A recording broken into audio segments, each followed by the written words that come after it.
I'm Jennifer Johnson, and I raise sheep for their wool. Welcome to Whispering Pines Shetland Sheep Farm in western New York State, home to our lovely flock of soft Shetland sheep. We breed and raise our sheep to produce soft, crimpy wool for hand spinners to enjoy. Thank you for liking this video and for subscribing to our channel.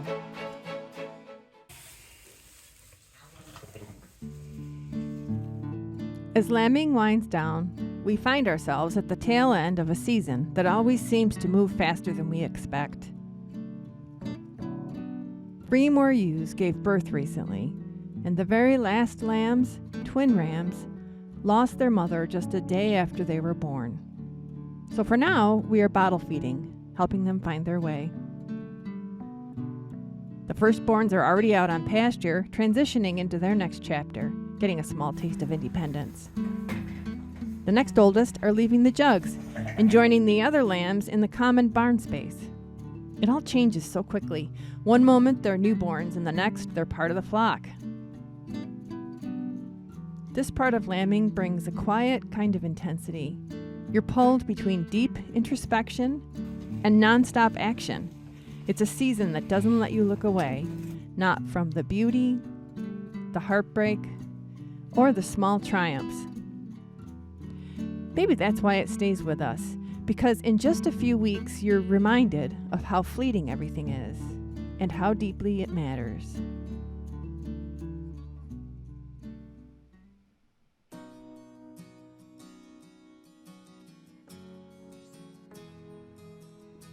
Our run on ewes carried on with Chow Chow, who we crossed with Earl Grey. Both are great catmuggets.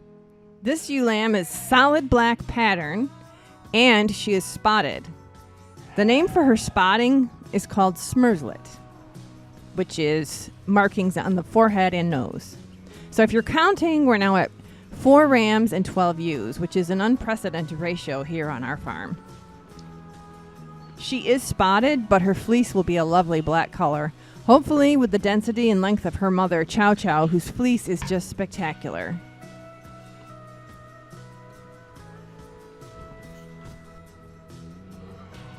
Musetta, our beautiful white ewe, was the next one to lamb. She and Earl Grey produced a flashy little gray catmugget ewe with very cool calico-type spotting.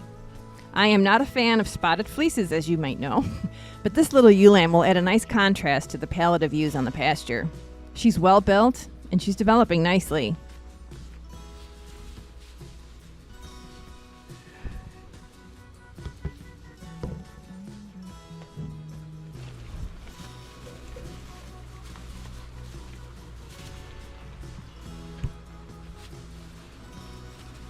All my mothers were rude this year, so that's kind of why they have that shaggy appearance with exposed skin, because I plucked the wool from it, so you're not going to see any clipper marks or anything, and there may be some spots that I missed. So that's why the mothers look the way that they do.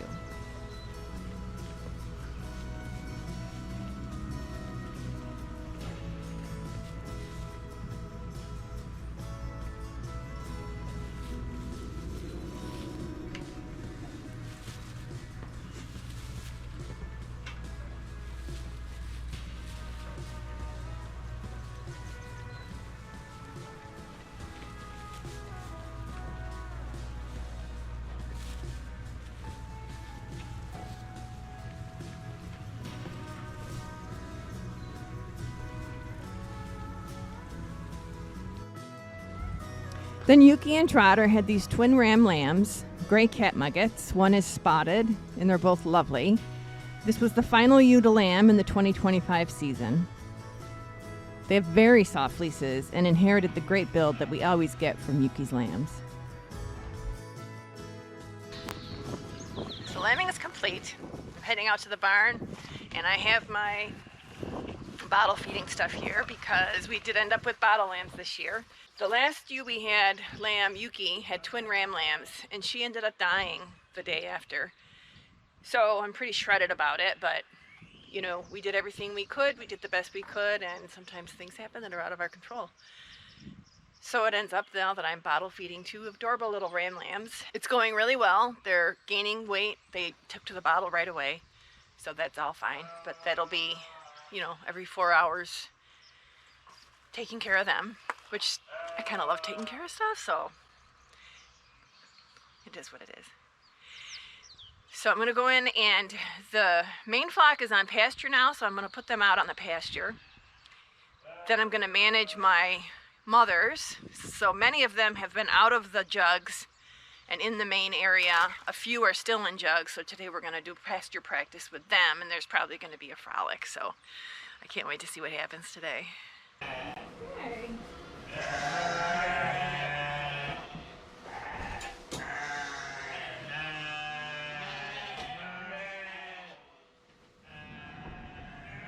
Couple quick notes for you. We didn't shear yet. We sheared late this year.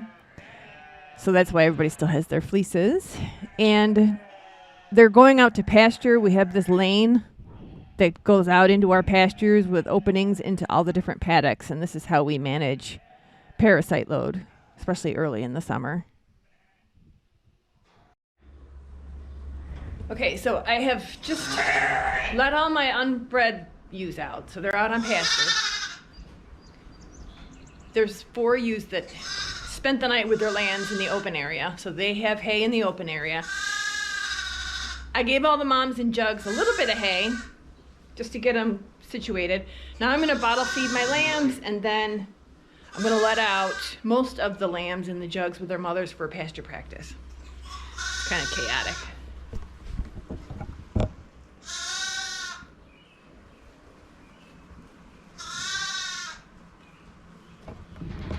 Okay, get those babies their milk. Are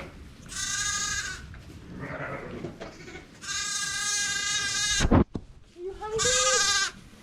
Are you so hungry?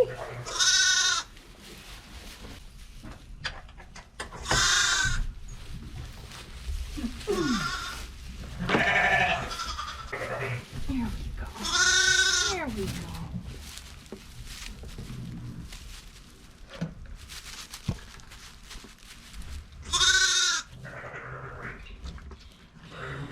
This is day 3. They're 3 days old. I got weights on them. They were around 7 pounds. And so they need to get 10% of their body weight. And you need to feed them every 4 hours. And so I started out with 4 ounces every 4 hours. They seemed still hungry, so I'm bumping it up. And then I will check their weight. I might check their weight tomorrow.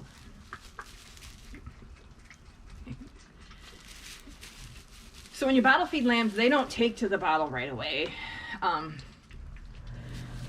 So if I just would like put the bottle to them, they wouldn't take it. So I have to shove it in their mouth, and then I have to support it in their mouth. And this is just for the beginning, day 3. Eventually, very soon, I'll be able to just lean over the railing with 2 bottles, and they will just take the bottles really fast. But and then they'll drink these 5 ounces really rapidly. It takes them about 30 seconds. I position them like this. This is how they drink out of the udder. Their heads are up like this. Just for those first few days, it helps for them to go faster. And then I wait till I hear that they're just sucking air. There, good boy. Good boy. Done. You're done. So I don't know what happened with Yuki. She had the lambs, and she was enormous, and the lambs came out really slow. Rich actually, I think he helped pull the second one out. And then she just, the next day I came out to do chores, and I actually videoed the lambs with her because I wanted to show you guys the newborns. And she was just acting weird. Her head was down. She was laying down. So I called the vet in the morning, and they had already had a full schedule, and they were down on vets. So this is a problem with small animal livestock like sheep and goats. Is just finding vets and then getting on their schedule for emergency calls. getting on the emergency call schedule is really challenging. It's nobody's fault. It's just the way it is. There's not a lot of vet coverage for non-horses or dairy that are bigger volume. So she passed around 5. I have a butcher that lives near us, and he takes carcasses for us, so that's where we took her yesterday. So these boys are just gonna have a nice summer. Very likely we'll end up going to auction because this is about 3 weeks after I shot that footage. Great update to tell you. The lambs found a home, so they're on a lovely farm. And even better is that I'm going to be able to get their fleeces when shearing comes next year. So they're not going to auction. They're going to thrive on a really lovely farm. And so I'm not going to fall in love with them, but I am going to enjoy taking care of them because that's something I love to do.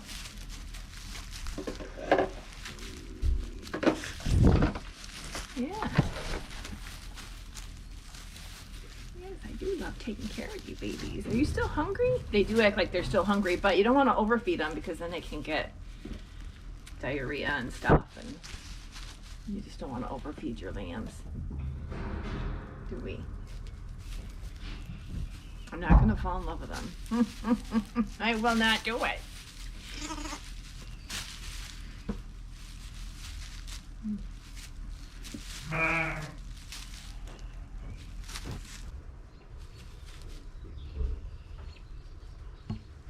Let's go see what's going on with the mamas. I gotta go feed the adult rams also.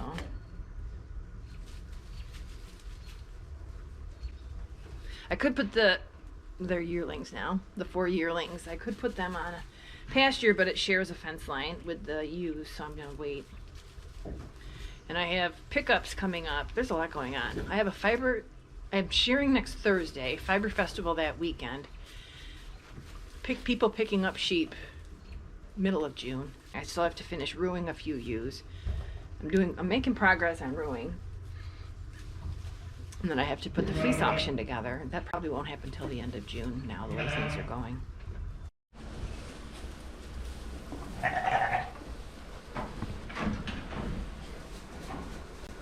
All right, I think I'm just gonna let out everybody.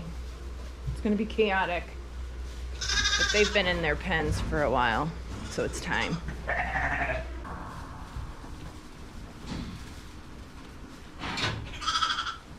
Here's Isolde. Who are you? Oh, baby.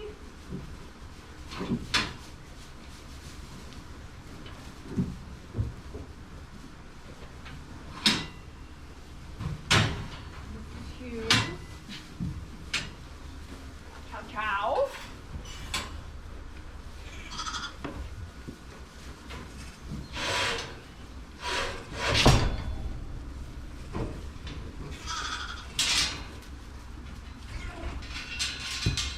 Did she leave you behind? Did she just leave you?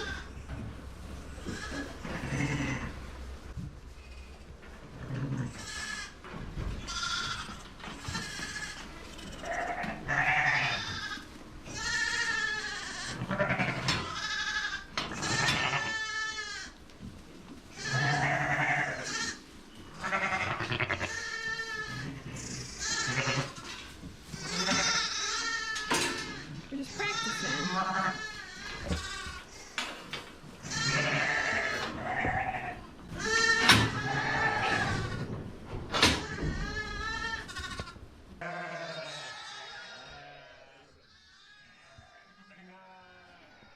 So this rather unbridled chaos will go on for maybe 20 minutes until everybody kind of figures out where everybody else is and they can discern each other's sounds and smells in the crowd. It's really good practice for them for when they get out on the pasture or when they start mingling with the other sheep in the flock. There's really no other way to do it that's as effective. It goes pretty quickly, so they'll figure it out. All right, so while they're working through that, which it won't take them that long, I am going to clean out one empty stall. It's in the center section of the barn. So I'm going to enclose them all over here on the west side. Clean out that center stall. Keep an eye on everybody. And then I'm going to use the bedding from that stall to mulch my garden. So I'm going to work on that right now. So a brief run of the numbers for 2025 lambing. We had 19 total lambs, 13 ewes, and 6 rams. There were 7 sets of twins and 5 single lambs. And of the 15 ewes that we bred, 12 of them had lambs. We started lambing on May 10th, and we ended lambing on May 26th. So we put the rams in with the ewes on December 15th. So within 15 days of introducing the rams, all the ewes were bred based on a 147-day gestation period.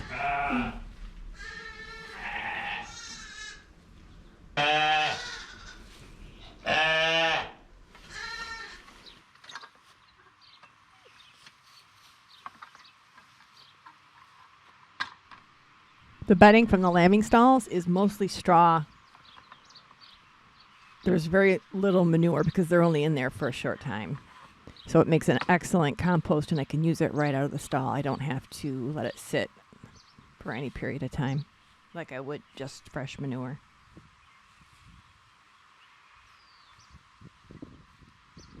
Each mother has her own way with her lambs, and I've really enjoyed watching these ewes, many I've known for years, reveal new sides of themselves through motherhood. As they care for their lambs, little details in their behavior emerge, offering a deeper glimpse into their individual personalities. Musetta and her ewe seem to have cracked the code early. They're content to stick together and stay out of the chaos. Musetta has always been a no-drama ewe, and I love her for that. Keep an eye on them in the background during this next section. You'll see them calmly weaving through the crowd, quietly doing exactly what they need to do.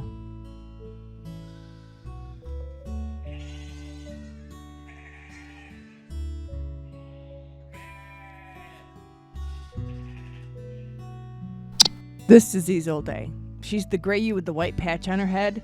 First-time mom at 3 years old, she's just reached full maturity and is taking her new role very seriously. Her lamb seems just about ready to start exploring a little more independently, but Isolde isn't quite ready to let go, and somehow all that baby energy in the barn is bringing out that playful side in her. There's that little leap. It's like she just can't help herself.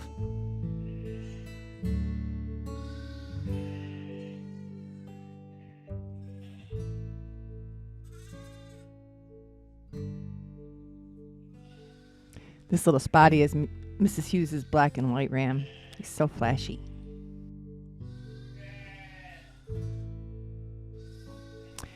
And this is Chow Chow. She's always been one of my sweetest, most gentle-tempered ewes, but watching her now, I'm seeing a new side. She has zero tolerance for any lambs that aren't her own, and if her precious little one steps out of her sight line, she gets really agitated. It's a reminder that even the gentlest ewes can have a fierce edge when it comes to protecting their lambs, and I love seeing that fire in her. This little lamb here is Electra's. She's one of her 2 spotted ewe lambs, and I knew from the minute I met this lamb she was going to give her mother trouble. And there is Electra right there trying to keep up with her.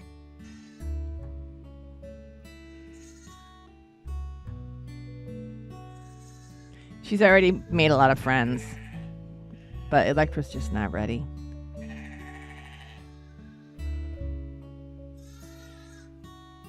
Of course, she does want to stop for a snack, but...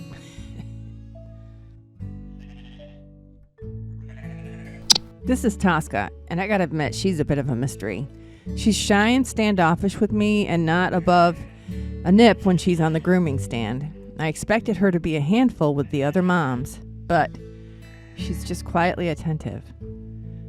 Her lambs seem really drawn to her, and when they show curiosity about me, she watches closely, but doesn't seem upset, just alert. She feels like a confident mother, the kind who trusts her lambs to find her without hovering.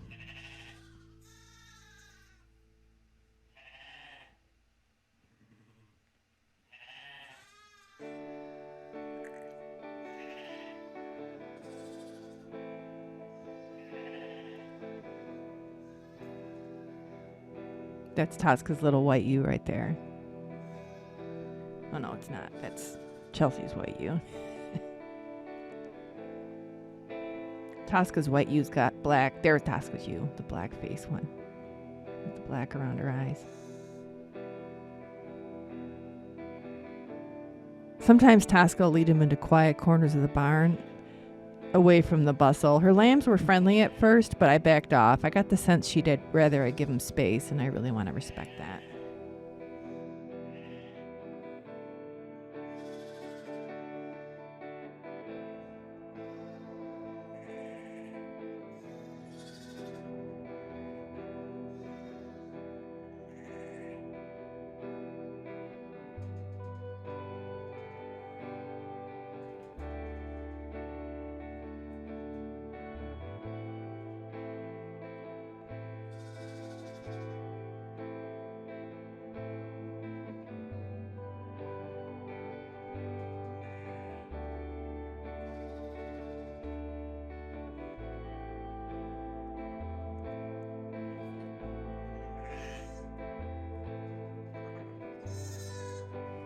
Here's Isolde again with her little gray cat nugget ewe lamb. I'm so proud of Isolde. She's such a good mom.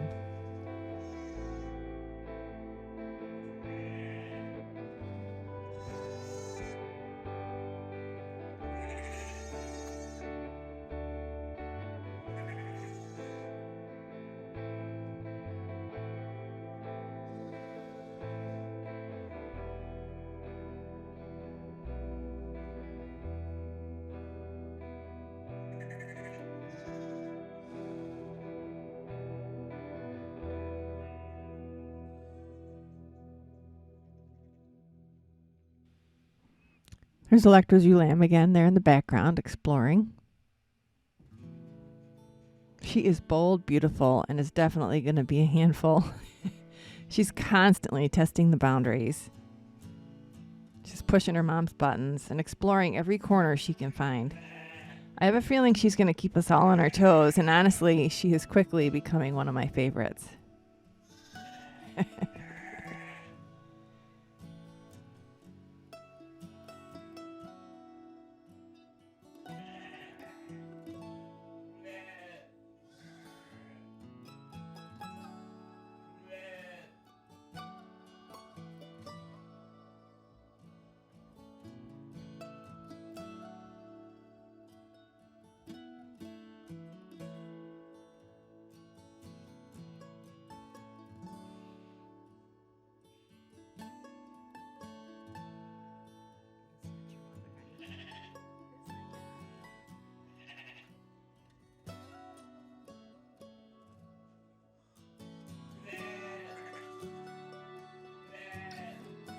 Just look at Chow Chow on high alert. Her ears are shifting. Just keeping an eye out. Keeping her baby safe.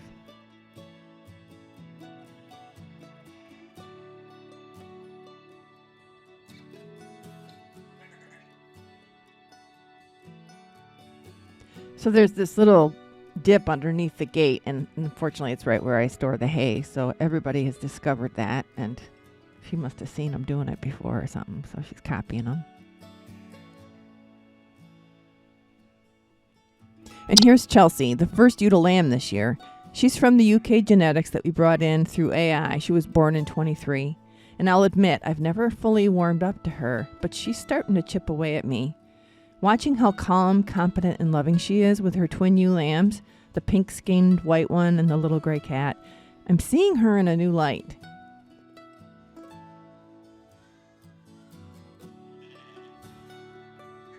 This is Adriana. She's 4 years old and a first-time mom. She's always been one of my friendliest ewes. She loves attention, and she used to spend a lot of time right next to me. Because barn space is limited, I can't breed everyone every year, and the selection process is tough. Adriana's missed the cut a few times, so I was especially happy to finally give her a chance at motherhood this year. And honestly, she seems to love it.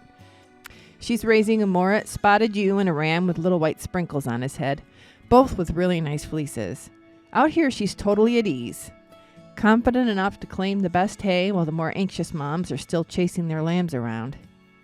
Her lambs wander a bit, but she doesn't seem worried. There's a calm trust between them, and it's lovely to watch.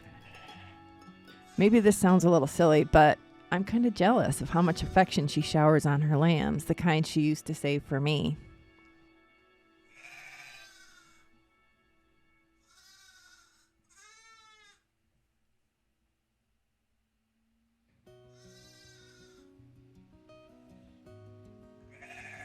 So I'm watching Electra here. She's torn. She's eating.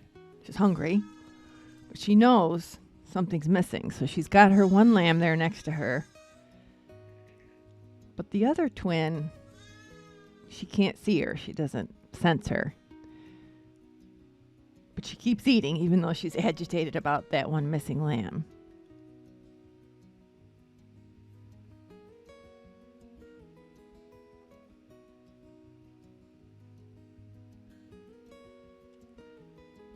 And you can just see her over there by the PVC feeder. You see she's over there just resting. So that's the calmer one. And this one is the Spitfire. You can tell she's got that little spot on her belly, just like her mom does. So now she's got to figure out how this fence works.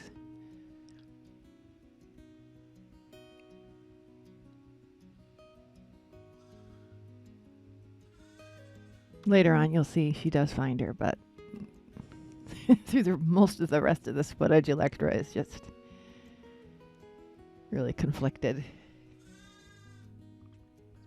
And this is Mrs. Hughes. At 9 years old, she's right on the edge of our age limit for breeding, but I really wanted her to have one last go at motherhood before retirement. We already have 2 wonderful daughters of hers in the flock, Mabel and Belinda, and this year she gave us a flashy spotted ram lamb and a tiny fuzzy black ewe. And if I said she was laid back, that would be an understatement. She's a great mom, just very much in the been there, done that, bought the t-shirt phase. Most of the time, it's the lambs looking for her, not the other way around.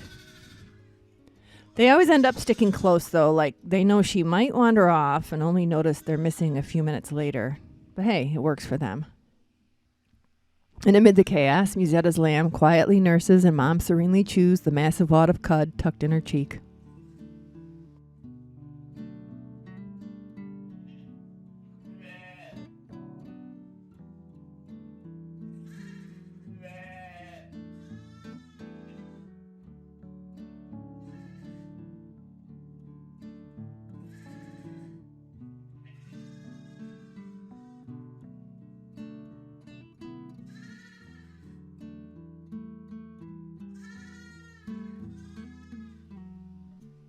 Not to drive the point home too much, but there's Mrs. Hughes drinking water while her lambs are the ones that are shouting, trying to find her. And she's like, oh, right, I'm a mom.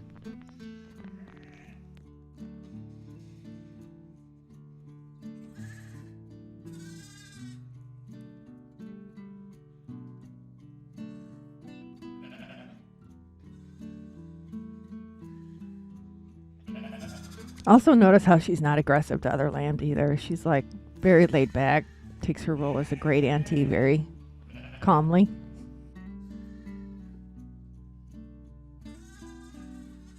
And finally, we can't forget Tovia, though honestly, it's pretty easy to do.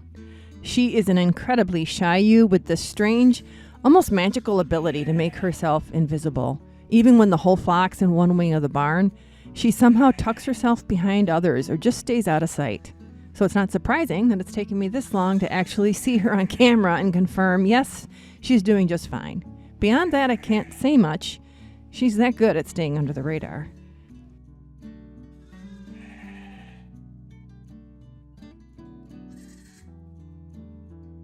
She gave us a Morat ewe and ram this year, and I'm thrilled about that. I love Morat fleeces and always feel like we need more in the flock.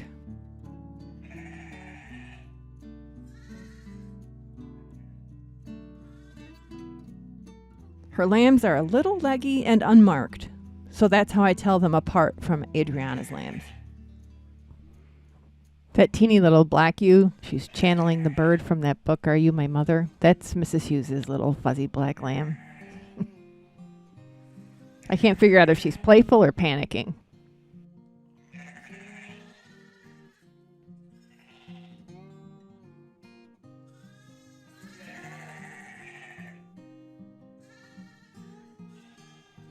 I think what we're seeing here is the lambs are starting to enjoy each other's company a lot more, and the mothers are starting to struggle with that a little bit. Their first time out here in the open area.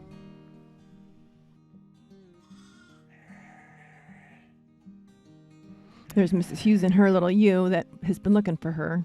And then Mrs. Hughes is like, yep, you've had enough.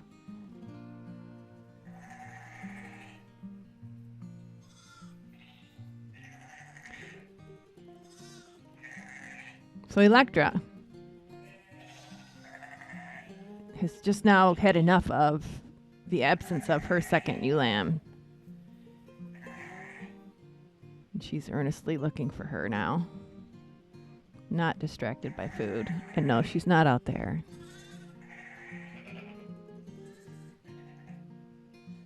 All right, so there's little Spitfire. Where's her other one? Well, now Spitfire's got to go behind this gate and explore.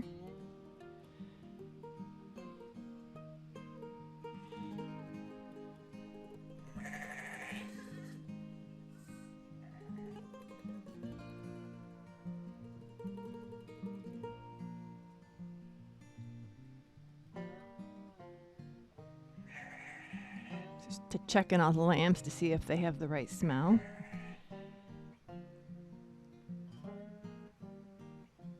These old days, like, can you believe this?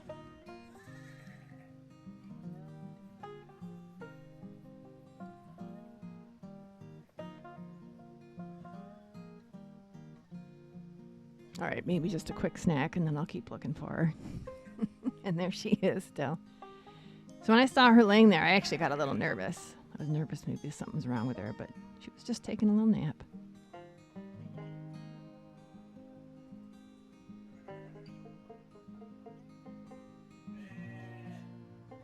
Not bothered by anything.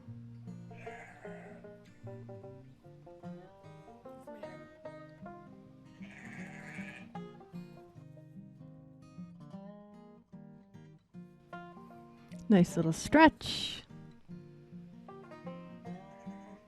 She's really not shy at all. She's actually pretty friendly. And I think I'll let Mom know I'm okay. Little brat. Okay, we're reunited now.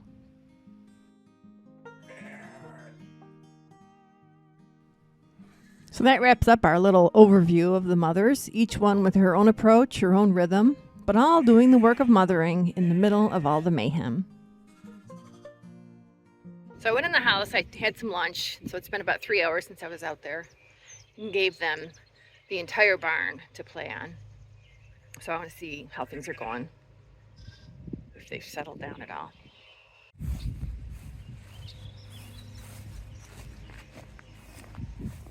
Hello? Oh, somebody.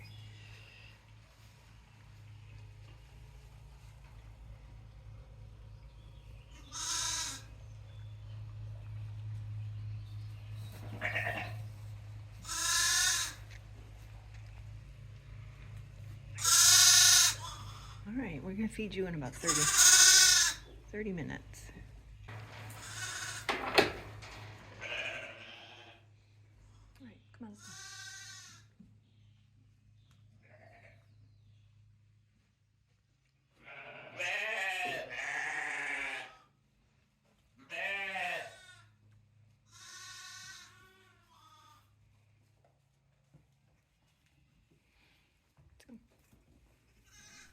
So here they need to go back into their wing so I can open up the barn to the rest of the flock, who probably needs to come in and get some shade and a drink of water. Also taking the opportunity to teach them about the shepherd's crook and how to respect it.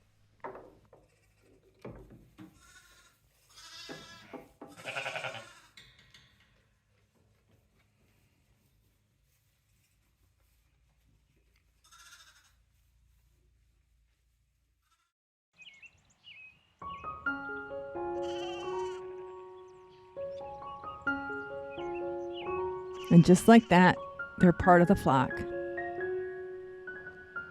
2 weeks have passed since those first steps out of the jugs, and now, aside from the bottle lambs, you wouldn't know these little ones were ever new here. They've been absorbed into the quiet choreography of pasture life. Their mothers still watch, but with less urgency. The lambs stick close in pairs or even go off by themselves to enjoy patches of pasture that's out of reach from the larger ewes. It's always a little startling how fast it shifts.